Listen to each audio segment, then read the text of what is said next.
Дали ќе има превремени или регуларни, се припремаме од сега, затоа кажав на почеток, ако има некои честни политички структури, ако се смета дека се честни, да ни се придружат, исто и граѓански здруженија, исто и граѓани.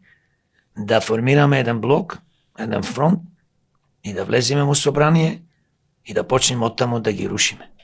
Една за секогаш. Толчани, што се свесни, тие не излегоа во голем број да гласа.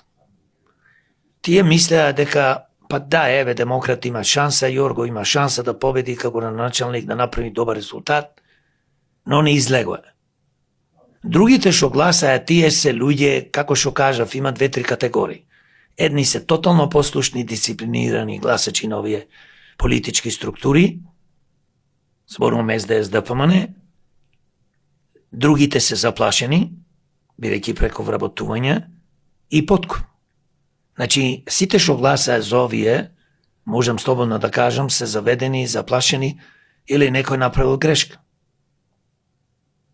Да гласаш за некој што бил на власт, а битола пропаѓа и гледаш дека нема ништо направено добро,